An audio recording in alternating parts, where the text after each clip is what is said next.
Hey guys, welcome back to another YouTube video. In today's video, I'm going to talk about what to pack when you're traveling with a kid. When I mean about a kid or a child, is let me say from 6 months to let's say 5-6 years old. It's a video I wanted to do for a very long time because let me tell you, the struggle is real. I used to travel with Sean when he was young, and I just want to do this video for women out there or couples who have kids, just to give you my experience on traveling and what you need to pack for children and the different experiences I've gone through. And I hope this video is helpful, and let me know at the end of it or what your experience has been traveling with children. I'm not about to get another child, so I don't think it's an experience that I'm going to relive. And please don't bring your cute kids to me when I'm traveling. I'm at the space in life I travel either alone or with Mike. Even the teenagers have their own plans. If I'm traveling with Sean, maybe it's once a year, and now he's big, he's turning 9, so the struggle is not the same. So this video is for anyone with traveling the child between the ages of 6 months to maybe 6 years there. So number one, what you need to carry is, remember when you're packing to carry extra clothes. It's always better to overpack than underpack. There is no big regret like when you go with your child and then you realize you have less clothes, less diapers. Like, if you're traveling and you have to pay for that excess luggage, if you can afford it, please do it. It's better than packing less and underpacking. So number one, remember to always carry extra clothes, extra diapers, sanitizers, wipes, swimming diapers, healthy baby snacks, which is a necessity because kids eat frequently many small meals, and sometimes even if you're on a road trip, you need to give like 6 to 8 small meals. If you're on the plane, you can't keep asking the attendant for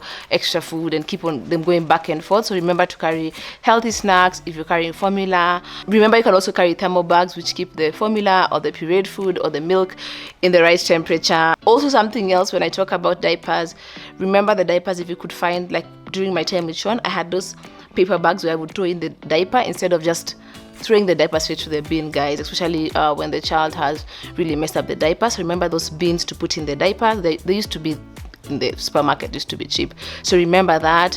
Also remember blankets, toys. For example, if you're traveling the child and they're attached to like a teddy bear, carry the teddy bear, a blanket, wraps. Those are important, especially on the plane, it gets cold, or when you're traveling. Remember swimming diapers. We always forget swimming diapers. Remember swimming costume, pajamas, sweaters, jackets. Always Google the weather of the place you're going to, so that at least you can adjust. For example, if you're leaving Nairobi and it's December, it's hot, and I'm landing, let's say, in Boston, remember it's snowing then and it's very cold. So always remember to pack to where you're heading, and always remember the trip between the airport and when you're going. For example, it can be very cold. You might need gloves. You might need called Marvin or Boshori, the way we call it.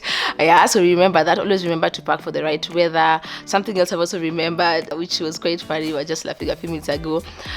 If it's for you to carry like the potty, even on the plane, we're laughing like at the airport, you're in the airport and all of you are surrounded the kid, and you're surrounding the kids so that they can poo-poo, so that you can move along. Like, it was a lot of work. It's hectic. Things to entertain the child. Remember to carry coloring books, drawing books, sticker books. If the child has an iPad, a phone, just to entertain them. This is the case where, my friend, you will whatever you will need to keep quiet and stay sane until we arrive, please, I'm giving it to you. So remember iPads, phones, coloring books, drawing books. And sometimes a child is sleeping and they want to watch their phone, and you have to hold it up for them. So if you have something that you can use to stick on the car so that the gadget can hold itself up, so that the child can maybe fall asleep listening to a certain song or watching something, remember that also. Car seats, prams. Sometimes, to be honest, I used to prefer, if it's many hours, to buy a temporary pram when I get there, because it's also a hassle carrying the pram across the airport and through the flight. But if you don't mind it, carry a pram. Remember a cot, a playpen. There are those foldable playpens, foldable like day beds. I used to carry those. Remember, guys, when you're traveling the child, it's like a mission. It's like you are preparing yourself for war. So remember to carry medicine. For example, I used to carry paracetamols. But that one you have, for example, if you're flying out of the country, remember there's a certain limit of liquid, so you carry it on your luggage. You can't do it on your carry-on, because I think you can do past 100 ml. So you carry paracetamol. If you carry sometimes flagyl for the tummy, if they're allergic to anything, remember to carry also medicine for that. Remember mosquito repellent, sunscreen. Guys, it's been a while. Sean is 9 now, but that's how traumatized I am. I remember everything. Also disinfectant for some kids traveling, or sometimes the plane or the road cause them to get sick, to vomit. Remember to carry that sick bag for them to vomit in. Always remember on road trips to take those short breaks when the child can susu, use a potty. Carry help, guys. I will be very honest, if I'm going for a trip, whether it's out of the country or within, if I can afford it, the nanny is coming. The nanny is getting a passport, the nanny is coming on the trip. Because that trip can turn out to be work. Like, you get more tired than you actually enjoy the trip. So remember to carry help if you can afford it.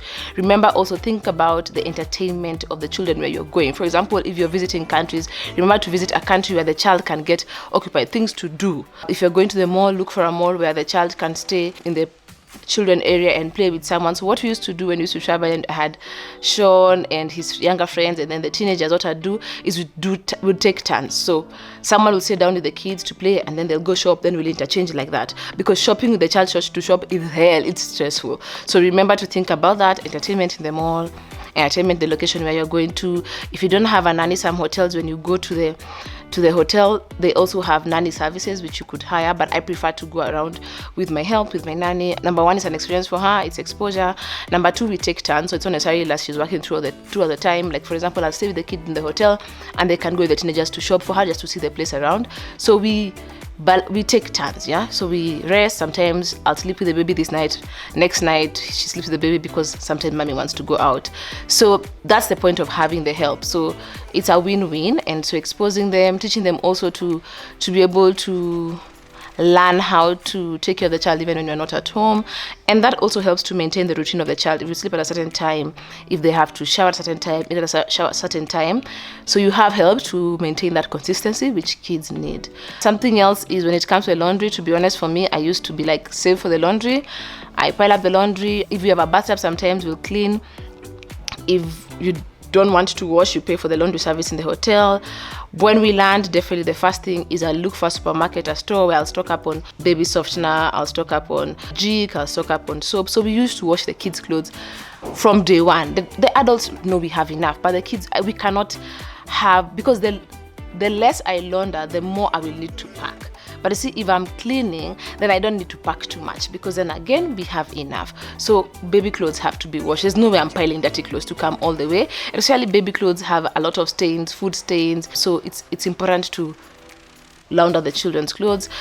Remember also to carry clothes that are not too light colored, that are white, because of getting dirty and children are playing, they're going to the beach, they're going to mess themselves up. So dark colored clothes will come through. Also remember not to forget bibs. I'm the kind of person who I really insist on matching the child's clothes. So if every outfit has its own jacket, its own pair of shoe, just so that the child also looks well put together even if you're not at home.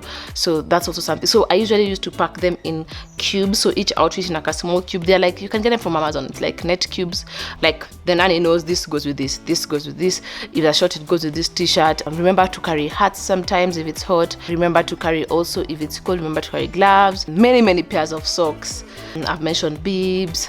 There are also very many small things you forget: toothbrush, toothpaste, and sometimes wherever you're going you may not have access to that. Maybe they don't have a tuck shop, or it's not near shops, especially these trips that people like taking to the Mara.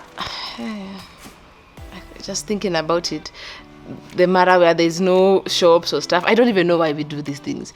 So yeah, I did one trip, never again. The child had rashes. You're going through the park for a drive to see one lion, the kid is crying.